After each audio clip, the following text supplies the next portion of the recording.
제가 지난주 설교 예화에서 말씀드렸던 존 윌리엄스라고 하는 분을 기억을 하실 거예요. 굉장히 유명한 불황자였다가 시계를 좀 확인하려 교회에 우연히 들렸는데 거기서 들려온 말씀이 자기의 영혼을 뚫고 그의 삶을 변화시켰던, 그래서 그 영국에서부터 멀리 떨어진 남태평양 그 섬들, 점점이 있는 그 섬들을 돌아다니면서 20년 동안 순회 전도자로서, 선교사로서 살았던 그 존 윌리엄스 선교사님의 이야기를 제가 말씀드렸습니다. 근데 제가 그 이야기를 말씀을 드릴 때 설교를 준비하면서 마음 가운데 어떤 마음이 들었냐면, 우리 한국에도 이런 분들이 많으신데, 우리 한국 초기 선교사님 중에서도 이렇게 너무너무 은혜롭고 너무너무 참 마음을 뭉클하게 하는 그런 선교의 증거들, 그들의 피의 증거들이 참으로 많은데 라는 그런 생각이 있었어요. 그래서 오늘 그 이야기 중에 하나를 제가 설명을 드리려고 합니다. 1866년 9월 4일입니다 대동강변에 미국 상선인 제너럴 셔먼허가 등장을 하지요. 당시의 유일한 외교 정책은 나라를 걸어 잠그고 외국으로부터 우리나라를 쇄국하는 것밖에 없었지 않습니까?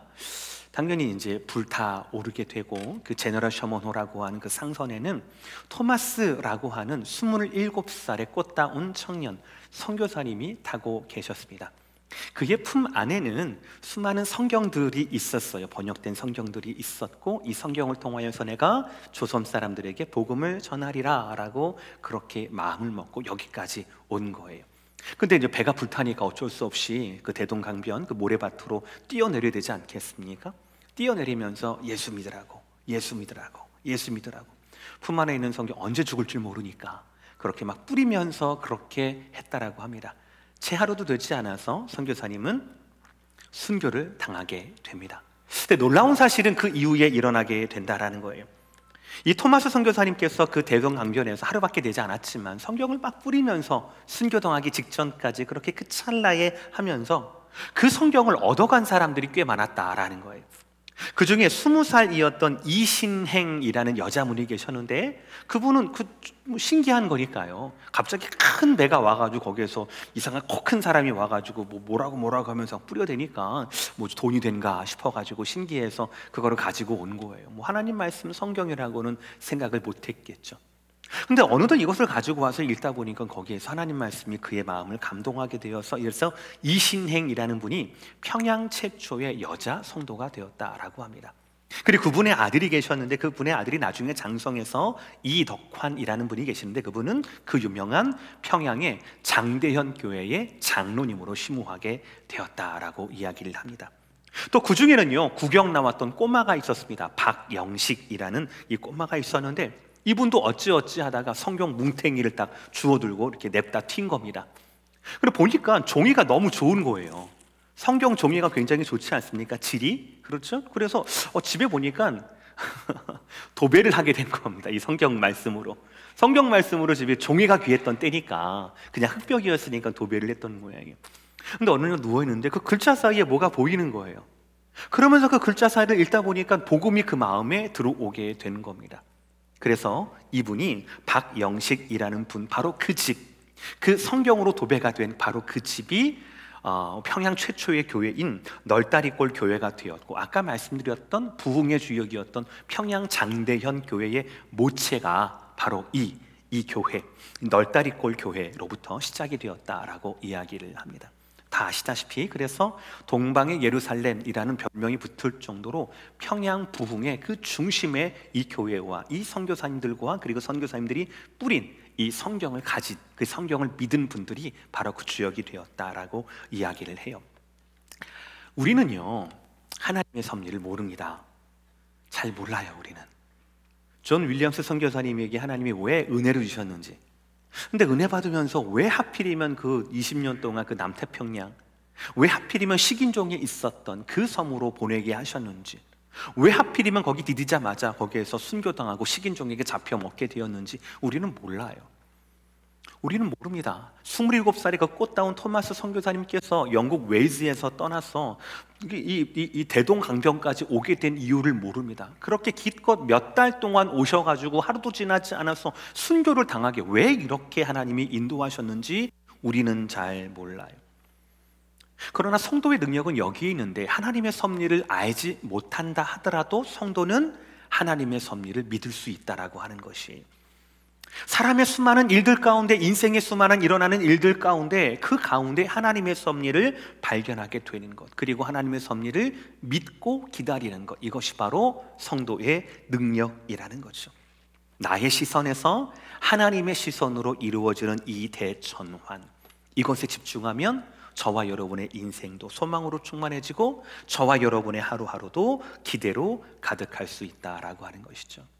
그래서 성도는 하나님의 섭리를 이해하지 못한다 하더라도, 알 수 없다 하더라도, 그 이해하지 못함이, 그 무지함이 우리 가운데 원망과 미움과 하나님 없는 불신으로 결과하지 않는다라고 하는 것입니다. 섭리를 알지 못해도 우리는 섭리를 믿습니다. 그 자들이 바로 성도라는 것이죠. 오늘 보면 빌립보서도 마찬가지입니다. 성경에 많은 사람들이 이 빌립보서를 기쁨의 서신이라고 말씀을 하세요. 지금 바울은 옥에 갇혔습니다. 복음을 전했다라고 하는 죄명이에요. 그러나 제대로 된 죄명도 아니죠. 그럼에도 불구하고 바울은 뭐라고 고백합니까? 내가 지금도 기쁘고 앞으로도 기쁠 것이다 라고 오늘 18절에서 고백하고 있어요. 이렇게 말합니다. 전파되는 것은 그리스도니 이로써 나는 기뻐하고 또한 기뻐하리라. 아멘. 사랑하는 성도 여러분, 그리스도의 복음, 이 한 가지에만 집중하면 됩니다. 우리가 이 한 가지에만 집중하면 우리는 내 운명에, 내 생각에, 내 존재의 대전환을 이룰 수가 있습니다. 그리스도의 복음의 이 한 가지에만 집중하게 되면 소망 없는 어둠의 장소가 복음을 전할 수 있는 기쁨의 기회가 될 수 있습니다. 나를 향한 어떠한 공격과 비난과 공격에도 그 모두가 감사의 조건이 될 수 있다라고 하는 것이죠. 이렇듯 성도에게 있어서 복음 이 한 가지에 집중할 수만 있다라면 우리의 삶 모든 것은 다 변화할 수 있다라는 것입니다. 저는 오늘 빌립보서 1장 12절에서 18절의 말씀을 통하여서 사도 바울이 고백했던 그의 운명에, 그의 생각에, 그리고 그의 존재의 대전환이 복음 때문에 이루어져야겠던 모든 그 변화가 저와 여러분에게도 임하기를 주의 이름으로 축복하고 말씀을 전하려고 합니다. 첫 번째 말씀, 복음엔 운명의 대전환이 있다라는 것이에요. 우리 다시 한번 12절의 말씀 다 함께 읽어보겠습니다. 시작. 형제들아, 내가 당한 일이 도리어 복음 전파의 진전이 된 줄을 너희가 알기를 원하노라. 사도 바울은 지금 황제의 시위대 안에 갇혀 있습니다. 옥에 갇혀 있어요. 신분은 미결수입니다. 사실 사도 바울을 보면 출신 성분도 굉장히 좋아요. 학식도 뛰어납니다. 언변도 뛰어나요. 무엇보다도 그는 로마 시민권을 소유한 사람이었습니다. 그러니까 무슨 말이냐면 웬만한 잘못에 대해서 사도 바울은 스스로를 변호할 수 있는 지적 능력과 재정적인 능력을 가지고 있었다라는 거죠. 그리고 무엇보다도 그에게는 시민권이라는 권리가 있어서 자기를 주장할 수 있고 변호할 수 있는 능력뿐만 아니라 그러한 권한도 있었다라는 겁니다. 그런데 문제는 사도 바울을 잡아가둔 로마 황제에게 있었어요. 당시 많은 신학자들은 당시 로마 황제가 네로라고 추측을 많이 합니다. 그러니까 네로는 포악한 사람이었어요. 그리고 네로는 불안정한 사람이었습니다. 포악한 것이 개인적인 캐릭터이니까 뭐 그럴 수도 있겠죠. 그러나 지도자의 정점에 있는 권력자가 왔다 갔다 한다, 불안정하다라고 하는 것은 그 자체로 많은 국민들에게 재난이고 재앙이 될 수밖에 없습니다. 그래서 바울은 뚜렷한 죄목도 밝혀지지 않은 채 지금 수년째 각택연금 포함해서 옥에 갇혀 있게 된 거예요. 그러니까 바울의 입장에서는 답답할 노릇이죠.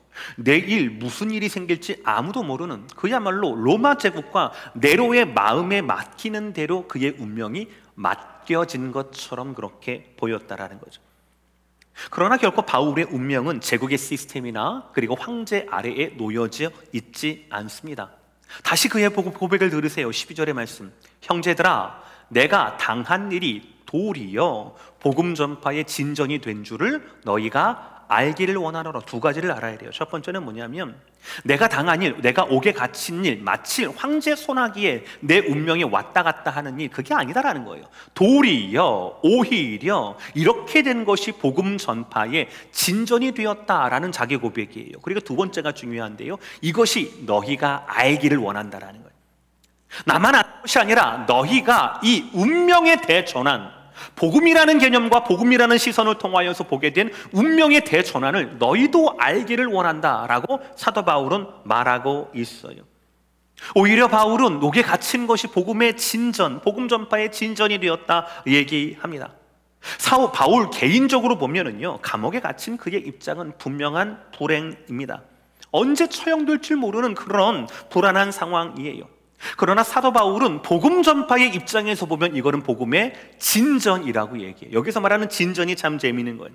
이 진전이란 사전적인 뜻은 바로 뭐냐면 군대를 위해서 길을 내주는 거예요. 전쟁이 났잖아요. 전쟁이 나면 이 적 후방으로 침투해서 길을 내는 겁니다. 우리 아군이 전진할 수 있게끔 적 후방으로 가서 길을 내는 것, 이것이 바로 진전이라고 하는 거예요. 보통 때에는 함부로 생각할 수 없고 접근할 수 없는 것을 하나님께서 사도 바울을 통하여서 복음 전파의 진전으로 해서 적 후방으로 들어가서 복음의 특수부대처럼 사도 바울을 만들어내셨다라고 하는 것입니다. 오늘 13절을 보세요. 이러므로 나의 매임이 그리스도 안에서 모든 시위대 안과 그 밖의 모든 사람에게 나타났으니 라고 되어 있어요. 평소에는 접근할 수 없었는데 내가 시위대 안에서, 로마 시위대 안에 있는 옥에 갇힘으로 말미암아, 그들의 수중으로 들어감으로 말미암아 전할 수 없었던 복음을 로마 사람에게, 그 권력의 중심부까지 내가 이제 전하게 되었다라는 고백이라는 거예요. 이게 바로 복음 전파의 진전이라는 겁니다. 당시 사도 바울을 컨트롤했던 자들은 황제의 직속 시위대라고 합니다. 이 직속 시위대는 황제가 굉장히 신뢰하는 사람들로만 이루어져 있대요. 황제의 최측근이나 아니면은 황제의 친척들이나 황제가 아끼는 그 귀족의 친척들, 이런 사람들이 이런 친위대회, 시위대에 있었다라고 얘기해요. 이들은 감시자들을 교대로 해서 바울을 당번을 맡아가면서 감시했어요. 그게 이 사람들의 듀티였어요. 그러니까 계속 바울과 항상 함께 있어야 했습니다. 늘 붙어 다녀야 했습니다. 그러니까 간수, 쉽게 말하면 이 간수가 바울을 그렇게 해야 되는 건데, 처음엔 궁금했을 거예요. 내가 보기에는 멀쩡한 것 같고, 뭐 특별한 민형사상에 누구에게 피해를 끼치는 것도 아닌 거고, 뭐 정신이 이상한 사람도 아닌 것 같고, 학식도 있고 로마 시민권자이고, 그래도 당신이 왜 이렇게 고생하는 겁니까? 그래, 당신이 여기까지 온 이유가 뭡니까? 시간이 빨리 가야 되니까. 시간을 빨리 가야 되니까 아마 간수 입장에서 바울에게 막 그의 인생 이야기를 들었을 것 같아요. 근데 바울이 누굽니까? 영적인 특수부대잖아요. 그러니까 이 기회를 바울은 놓치지 않았다는 거예요. 복음을 이야기하기 시작합니다. 그의 삶을 이야기하기 시작합니다. 복음 가운데 있는 하나님의 말씀에 대해서 이야기하기 시작합니다. 그래서 원래는 간수가 바울을 붙잡고 있어야 함에도 불구하고 시간이 지나니까 바울이 전한 복음이 그 간수를 붙잡았던 거예요. 안대가 되는 거예요. 복음을 듣기 싫어도 나갈 수가 없는 거예요. 자기 근무 시간까지는 바울 옆에 이 사람이 있어야 되거든요. 그래서 아까 13절에 말씀한 것처럼 시위대 안에 있는 사람, 시위대 밖에 있는 사람, 이런 사람들에게 내가 복음을 전할 수 있게 되었다라고 말하게 되었습니다. 신비하게도 감사하게도 바울은요, 옥에서도 사역을 잘했어요. 그래서 시위대 안팎에 있는 사람들뿐만 아니라 심지어는 황제의 가문의 사람들에게, 황제의 집안 사람들에서도 바울의 복음을 듣고 바울의 성도가 되는 그런 경우가 있었다라고 얘기합니다. 빌립보서 4장 22절, 모든 성도들이 너희에게 문안하되 특히 가이사의 집 사람들 중 몇이니라. 저기서 가이사가 누구예요? 시저예요.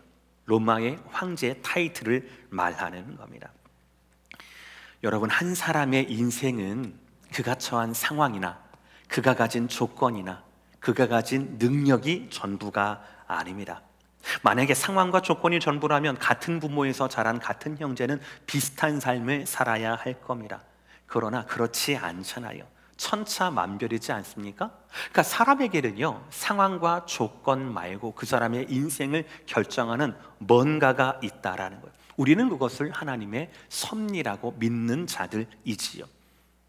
오늘 바울은 옥에 갇혔지만 그것이 오히려 복음의 진보를 가졌다. 나는 영적인 하나님의 특수부대원이다 라고 말하고 있습니다. 그리고 그의 삶이 간수장뿐만 아니라 시위대 사람들뿐만 아니라 이제는 황제의 친인척까지에게도 복음이 전해지는 그런 놀라운 사실을 다른 사람들 모두가 보게 되는 거예요. 그러니까 다른 사람들도 바울의 삶과 사역에 드리워진 하나님의 섭리를 보게 되고 그들에게도 담대함을 얻게 되어서 이렇게 변화가 되는 겁니다. 13절 14절 말씀 다 함께 읽겠습니다. 시작. 이러므로 나의 매임이 그리스도 안에서 모든 시위대 안과 그 밖의 모든 사람에게 나타났으니 형제 중 다수가 나의 매임으로 말미암아 주 안에서 신뢰함으로 겁없이 하나님의 말씀을 더욱 담대히 전하게 되었느니라. 아멘. 하나님의 섭리에 대한 바울의 대전환이 바울에게만이 아니라 많은 사람들에게, 많은 형제들에게, 많은 성도들에게, 많은 복음 전도자들에게 전염이 된 거예요. 생각해 보세요, 여러분들. 만약에 제가 동성애 설교를 하다가 만약에 제가 동성애 반대 설교를 하다가 감옥에 들어갔다고 칩시다. 예를 들어서 이 자리에서 그랬다고 쳐요. 그러면 그 다음 주에 이 자리에서 서게 되는 부목사님이나 다른 분들이 동성애에 대해서 마음대로 막 그렇게 성경대로 말씀을 증거할 수 있겠습니까? 여러분은 예라고 하시겠지만 부목사님들은 대답을 못해요 지금. 어려운 거예요. 바울이 왜 옥에 갇혔습니까? 바울이 왜 미결수 신분인가요? 바울이 왜 능력을 가지고도 권리를 가지고도 그 능력과 권리를 자기를 위해서 사용하지 못하고 있는 겁니까? 유이 복음을 전했기 때문에 그러거든요. 복음을 전하면 미운 털이 박히는 거예요. 그럼에도 불구하고 바울 가운데 나타난 운명의 대전환, 로마 가운데 있는 운명이 아니라 복음으로 말미암아 덮였던 운명의 대전환이 다른 사람들에게도 담대함으로 드러나게 됐다는 거예요. 사랑하는 성도 여러분, 여러분이 바울과 같은 운명의 대전환을 복음으로 말미암아 누리게 되기를 주의 이름으로 축복합니다. 그리고 여러분의 많은 사람들이, 주위에 있는 많은 사람들이 여러분의 삶을 보고 하나님의 섭리를 이해하지 못하지만 하나님의 섭리를 믿고 그 섭리가 여러분의 삶 속에서 이루어지는 것을 보고 다른 사람도 하나님의 섭리에 대한, 운명의 대전환에 대한 담대함을 가지고 복음 앞에 나오게 되시기를, 그런 부모님이 되시기를, 그런 할머니 할아버지가 되시기를 주의 이름으로 다시 한번 축복합니다. 아멘. 아멘. 두 번째 말씀이에요. 복음에는 생각의 대전환이 있다라는 거예요.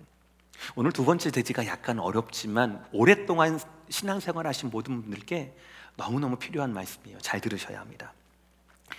바울을 괴롭게 하는 것은, 육적으로 괴롭게 하는 것은 네로 황제만이 아니었어요. 부끄러운 이야기지만 바울이 목회했고 바울의 말씀을 기다리던 많은 교회들 안에도 바울을 괴롭게 하는 자들이 있었어요. 그들은 같은 직업을 가진 자들이었습니다. 적어도 겉으로는요. 같은 복음을 전하는 자들 같았어요. 성경 교사처럼 느껴졌습니다. 그러나 그들은 바울에 대해서 묘한 비교 의식과 열등감에 사로잡혔어요. 참 부끄럽지만 그래서 지금 바울이 복음 때문에 감옥에 갇혀 있고 언제 나오게 될지, 아니면 이 사람이 순교해서 실제로 나오게 될지 어떻게 될지 아무것도 모르는 그 상황이 오히려 바울을 시기하는 자들에게는 기회가 됐던 거예요. 이제 바울이 없을 때 내가 교회에서 사역을 더 잘해서, 더 열심히 해서 바울보다 더 많은 박수를 받을 거야 라고 하는 잘못된 동기로 사역을 하는 자들이 있었다라는 겁니다. 슬프지만 현실에도 있지요. 오늘 15, 16, 17절 제가 했습니다. 어떤 이들은 투기와 분쟁으로, 어떤 이들은 착한 뜻으로 그리스도를 전파하나니 이들은 내가 복음을 변증하기 위하여 세우심을 받은 줄 알고 사랑으로 하나 그들은 나의 매임에 괴로움을 더하게 할 줄로 생각하여 순수하지 못하게 다툼으로 그리스도를 전파하느니라.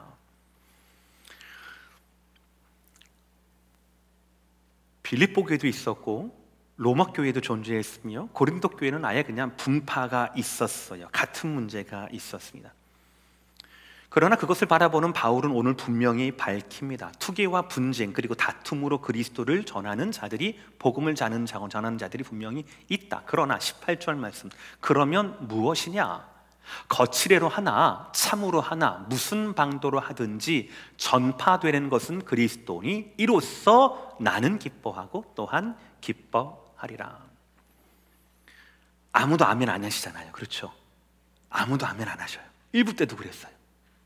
무슨 방도로 하든지 전파되는 것은 그리스도니 이로써 나는 기뻐하고 또한 기뻐하느니라. 아멘하기엔 너무 참 어려운 말씀이에요. 참 무거운 말씀이에요. 우리는 생각하고 믿습니다. 저는 그렇게 설교해 왔어요. 동기도 좋아야 되고 결과도 바라야 한다는 거죠.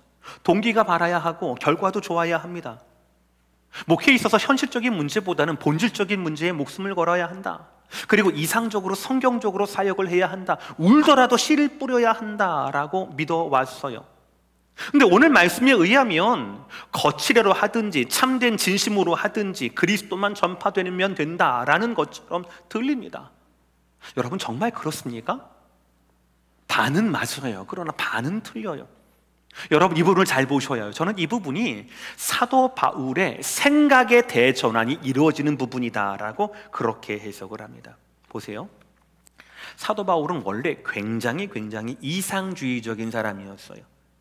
그는 그의 이상을 위해서는 눈에 보이지 않습니다. 모든 것들을 다 버려요. 그는 결코 부러질지언정 휘어지지 않는 사람이었습니다. 그의 이 타고난 성품 때문에 예수 만나기 전에는요, 교회 다니는 사람들을 끄집어내서 핍박했고 스데반을 비롯해서 많은 사람들을 쳐 죽였어요. 그렇죠? 그런데 예수를 만나고 난 다음에는요, 예수님께서 나에게 주신 사명, 선교를 위해서는 또 물불을 가리지 않습니다. 그러니까 뭐든지 이 사람은 이거다 싶으면 앞뒤 안 가리는 사람이에요. 극단적으로 열심히 있는 사람이었습니다. 그래서 이것 때문에 그는 사역 초기에 고생을 많이 합니다. 베드로 사도조차, 여러분 사도행전 초반을 보면 모든 설교의 주인공은 누구냐면 베드로예요. 스데반 빼놓고. 그렇거든요. 그러니까 기둥사도와 같은, 예루살렘 교회의 기둥사도 같은 그 베드로 사도를 공개적으로 저격해요. 내가 아는 복음과 다르다라면 그냥 막 이렇게 하는 거예요.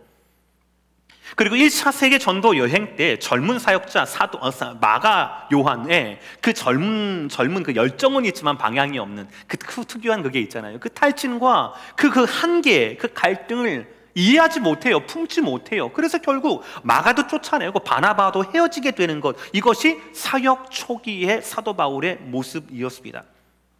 그랬던 그가 지금 18절에서 뭐라고 합니까? 거칠애로 하든 참으로 하든 전파되는 것은 그리스도니 이로써 내가 기뻐하고 또한 기뻐할 것이다 라고 말합니다. 잘못 들으면 마치 이것은 잘못된 동기로 복음을 전한다 하더라도 나는 그들을 용납하겠다라는 것처럼 들려요. 그러나 그렇지 않습니다. 이 18절의 말씀은 사도 바울의 원리가 아니에요. 그의 고백이에요. 즉 그의 신앙이, 사도 바울의 믿음이 사도 바울 개인적인 판단이나 개인적인 호불호를 초월한 단계가 되었다라는 것입니다. 옥에 갇힌 자신을 복음의 입장에서 보고 복음의 진전, 복음의 특수부대라고 운명의 대전환을 했던 사도 바울이 이제는 자기를 투기하고 자기에게 불편한 감정을 가진 자들의 사역에 대해서도 나는 그들을 보지 않고 그들의 사역의 진전을 통하여 기뻐하고 또 앞으로도 기뻐할 것이다 라고 하면서 자기의 감정, 자존심, 과거 자기에게 상처 주었던 것, 지금 그 사람의 스탠스, 정치적인 포지션, 이런 모든 것들을 떠나서 순수하게 복음만 바라보고 복음 때문에 나는 기뻐하고 복음 때문에 나는 앞으로도 기뻐할 것이다 라고 고백하고 있다라는 거예요. 제가 이게 좀 이해가 잘 안 됐어요. 그러다가 책을 읽다가 거기서 제가 힌트를 얻고 이해가 되었습니다. 더 깊은 믿음으로의 여정이라는 책이 있는데 거기에요, 우리 신앙의 여정에 대해서 6가지 단계를 나누어서 설명을 합니다. 그림을 좀 보여주셔요. 갓난아이가 신체적으로요, 유아기를 거쳐서 그리고 유년기, 청소년기, 청년기, 성년이 되지 않습니까? 그렇죠. 이런 단계가 있죠. 어느 누구라 하더라도 정상적인 성장 과정을 가진 사람은 이 중에 스킵을 할 수가 없어요. 이거 청소년기 있으면 사춘기니까 그건 스킵하고 바로 유년기에서 바로 청년기로 갈 수가 없다라는 거죠. 그 기간은 좀 사람마다 몇 년 전의 차이가 있겠지만 모든 사람들은 신체적으로 이런 과정에 있다라는 거예요. 영적으로도 마찬가지라는 겁니다. 1단계를 지나면 2단계, 3단계, 4단계, 그리고 5단계, 6단계까지 이어져야 한다라는 거죠. 어찌 보면 저것이 바로 성화의 단계입니다. 하나님을 알고 처음으로 말미암아 인격적으로 하나님을 만나는 단계가 바로 1단계입니다. 복음이 뭔지를 아는 거예요. 그러면 2단계는 뭡니까? 제자도의 관계예요. 내가 복음대로 살고 싶은데 어떻게 사는 것이 복음대로 사는 것인가를 배우는 거예요. 그럼 3단계가 뭡니까? 배운 대로 사는 거예요. 그러니까 1, 2, 3까지는 거의 대부분의 성도님들이 경험을 합니다. 그런데 3단계에서 4단계로 넘어가는 데 있어서 방해를 만나게 돼요. 그게 바로 벽이에요. 그게 바로 벽이에요. 진정한 제자도는 뭡니까? 자기를 부인하고 예수를 따르는 거잖아요. 그러니까 자기를 부인해야 되거든요. 나를 부인해야 돼요. 불행도 복음으로 말미암아 해석할 줄 알아야 합니다. 우리가 일대지에서 보았던 사도 바울의 모습처럼 이 벽이 존재해요. 근데 그리스도인에게 있어서 저 벽은요, 3단계에서 4단계로 넘어가는 저 벽은요 반드시 존재합니다. 누구에게나 찾아오는 거예요. 예를 들어서 저 벽은 이런 모습으로 찾아옵니다. 이혼이나 실직 혹은 그에 대한 위기, 친구나 가족의 죽음, 암의 발병, 가까운 이들의 배신, 엇나가는 자녀들, 자동차 사고, 불임, 행복하지 않은 결혼 생활, 영적 무미건조함, 기쁨의 상실 등 수없이 많은 벽들이 바로 3단계하고 4단계를 가로막는 거예요. 우리는 저 벽을 넘어서면서 우리 내적인 여정 4단계를 경험할 수가 있습니다. 진짜 나를 부르신 하나님이 무엇인가? 진짜 나에게 부르시는 하나님의 음성이 무엇인지, 하나님이 사랑하는 내가 누구인지, 이런 능력이 없어도, 이런 소유가 없어도 하나님 정말 나를 사랑하시는지, 내 존재의 밑바닥까지 가서라도 하나님 나를 사랑하시는 것을 확인하게 되는 것이 바로 4단계 내적 여정이고, 그걸 확인하는 사람은 5단계로 갈 수가 있어요. 외적 여정인 거죠. 그러니까 3단계하고 5단계가 비슷한데 3단계는 자기 성격대로 사역하는 사람들이에요. 자기 열심대로 사역하는 사람입니다. 공부를 잘하는 사람은 성경 공부를 좋아합니다. 노래를 잘하는 사람은 찬양하는 걸 좋아해요. 그게 바로 3단계에 머무릅니다. 그러나 벽을 통과하고 난 다음에 5단계에 하나님 사역하게 되는 것은요, 이제는 자기가 없어지는 거예요. 자기가 박수받지 않아도, 자기의 달란트가 드러나지 않아도, 자기가 잘하거나 못하거나는 상관없어요. 그죠? 복음을 위해서 내가 모든 것들을 쏟아부을 수 있는 거예요. 복음 자체가 나에게 기쁨의 원인이 된다라는 것이죠. 많은 성도들이, 많은 사역자들이, 심지어 목사님들과 선교사님들이 저 벽을 넘지 못해요. 그래서 그냥 자기 결심 안에서, 자기 의지 안에서, 자기 능력 안에서만 사역하고 말고 이런 경우가 너무너무 많습니다. 복음을 제대로 경험하지 못하는 거예요. 하나님의 힘주심을 경험하지 못하는 겁니다. 자기 성격이 아니라 성령의 열매로서의 거룩한 성품에 참여해야 되는데 그거를 맛보지 못하게 되는 거예요. 나만을 생각해서는 결코 저 벽을 돌파할 수 없습니다. 극복할 수 없어요. 중요한 것은 저 벽을 만났을 때 저 벽이 하나님께로부터 왔다라는 사실을 우리는 기억해야 한다라는 것입니다. 여러분, 오늘 바울을 보세요. 오늘 그의 젊을 때에 비교해서 오늘의 고백을 보시길 바랍니다. 오늘 18절의 고백을 통하여서 어느 누구가 그가 변질되었다, 그의 열정이 식었다, 예전 같지 않다, 어느 누구가 그렇게 말할 수 있겠습니까?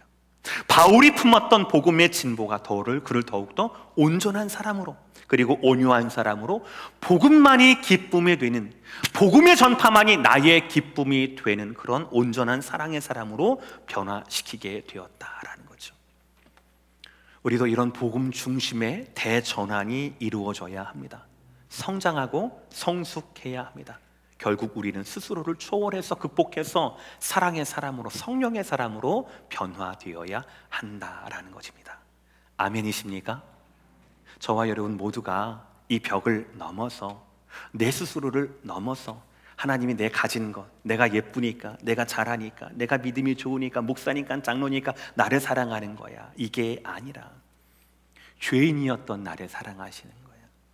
바닥이었던 나도 하나님이 놓지 않으셔 라고 하는 그 대전환을, 내 이름과 내 감정과 자존심 모든 것들을 버려도 주님의 복음 그 자체가 나의 기쁨이 되는 그런 수준의 대전환을 맛보게 되기를 주의 이름으로 축복합니다.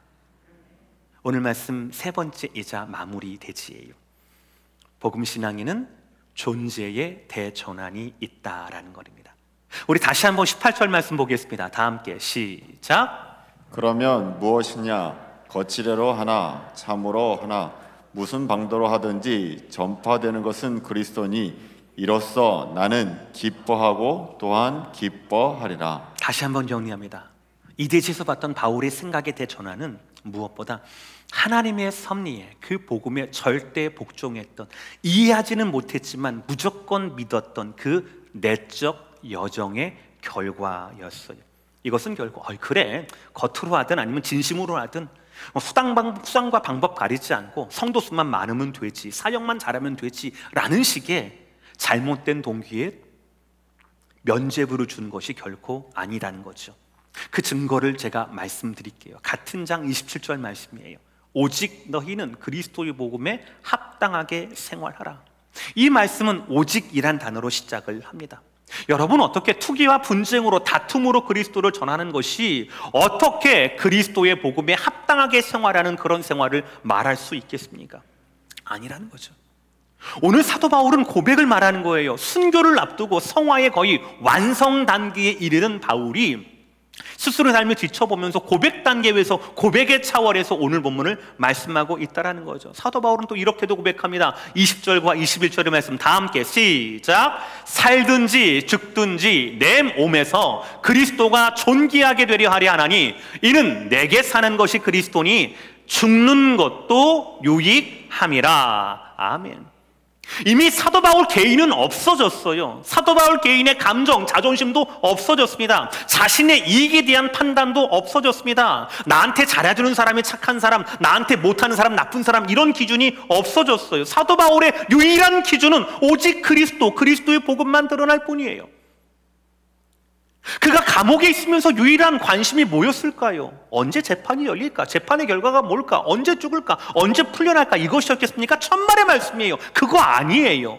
영적 특수부대였던 사도 바울에게 있어서 내일은 누가 내 간수가 될까? 누구에게 내가 복음을 전할 수 있을까? 그 사람의 친척은 또 누구일까?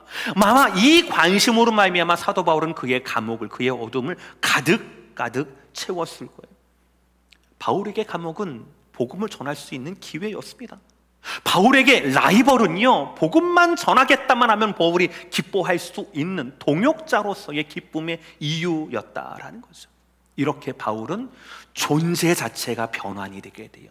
존재의 이유, 삶의 이유 자체가 변화가 된다라는 거죠. 내가 죽고 사는 것이 문제가 아니라 복음 전파를 통하여서 과연 그리스도의 존귀함이 얼마나 드러나는가, 그것이 내 삶의 이유와 목적이 되었다라는 것이죠. 여러분은 어떠십니까? 여러분은 지금 복음으로 충만하게 채워져 계십니까? 복음이 주시는 기쁨 그 하나만으로 내 삶의 여러 조건 말고요, 내가 지금 어디에 살고 있는지, 내가 지금 어떤 병을 가지고 있는지, 지금 다른 사람이 나에 대해서 어떤 생각을 가지고 있는지, 내 주위에서 뭐가 일어나고 있는지, 내일 나한테 무슨 일이 일어날지, 이런 거 말고 복음 그 자체가 주시는 기쁨이 여러분의 삶을 지배하고 있습니까? 아니면 네로 황제 그리고 로마 제국의 감옥이 여러분의 삶을 지배하고 있습니까? 대전환이 일어난 사람은 이 질문에 대해서 자신 있게 대답할 수 있습니다. 무엇보다 내 삶의 기준은 복음입니다. 무엇보다 내 삶의 기쁨의 이유는 복음입니다 라고 이 땅에서도 말할 수 있고 천국의 문고리 앞에서도 우리는 당당하게 고백할 수 있다라는 것이죠. 사랑하는 성도 여러분, 다시 한번 말씀을 드립니다. 먼저 감옥조차 복음 전파의 기회를 삼았던, 복음의 진보로 여겼던 바울과도 같은 그 운명의 대전환을 경험하십시오. 죽을 수밖에 없었던 우리가 그리스도 십자가 복음으로 말미암아 살 수 있게 됐지 않았습니까? 하나님은 이에 그치지 않고 나를 살린 그 복음이 나로 말미암아 다른 사람도 살리라고 우리에게 말씀하셔야 돼요. 이 운명의 대전환, 예전엔 복음이 나를 살렸지만 이제는 내가 복음을 위해서 산다라고 하는 운명의 대전환, 저와 여러분 모두가 사모해야 할 것입니다. 두 번째, 자신을 싫어하는 거, 자신을 견지하고 자신하고 좀 불편한 관계에 있던 모든 사람들도 동역자로 여기고 그들이 전하는 복음에만 집중하고 기뻐했던 생각의 대전환을 여러분들 구하시기를 바랍니다. 교회 안만큼 교회 안에서 우리 교회처럼 오래되고 이렇게 많은 성도들이 계시면 불편한 감정이 있을 수 있거든요. 집안의 원수만큼은 아니지만 이분이 여기 앉으면 나는 저기 앉고 싶고, 이분이 2층에 앉으면 나는 1층에 앉고 싶고, 막 그런 분들이 계시거든요. 저하고 눈을 못 마주치는 분은 아무도 안 계시네요. 우리 중에는 아무도 없는 것 같아요. 근데 천국 가서 어떻게 하시려고 그래요? 천국 가서 그분하고 계속 살아야 된다니까요. 옆방에 계시면 어떡하실 거예요? 여러분, 기쁨의 이유가 여러분 만족이 아니라, 자존심이 채워지는 것이 아니라, 감정의 기쁨이 아니라 복음이 여러분의 기쁨이 되기를 주의 이름으로 다시 한번 축복합니다. 복음으로 인한 이 생각의 변환, 이것이 우리가 있어야 된다는 거죠. 마지막으로 우리가 기대해야 하는 것은 바로 뭐냐면, 복음을 통하여서 저와 여러분이 존재가 완전히 전환되는 것입니다. 사는 것이 중요했던 내가 아니라, 죽지 못해 살던 내가 아니라 내 안에 사는 것이 그리스도니, 심지어 내가 죽는 것도 유익하다라고 고백할 수 있었던, 내가 살고 죽는 게 문제가 아니라 그리스도의 존귀함, 그 복음의 존귀함이 얼마나 드러나는가, 내 죽음을 통해서도 그것이 드러날 수 있다라면 그것이 나에게 유익하다라고 고백할 수 있는, 복음을 위한 나의 삶, 복음을 위한 나의 생명, 순교자의 마음과 그런 믿음으로 하루하루를 살아가는 것, 이것이 바로 하나님께서 오늘 말씀을 통하여서 우리에게 원하시는 그런 하나님의 부르심이라고 하는 것입니다. 한 가지면 됩니다. 한 가지에만 집중하면 돼요. 바로 복음. 복음에만 집중하면 저와 여러분 운명의 대전환을, 생각의 대전환을, 그리고 존재의 대전환을 사도 바울처럼 누릴 수가 있다라는 것이에요.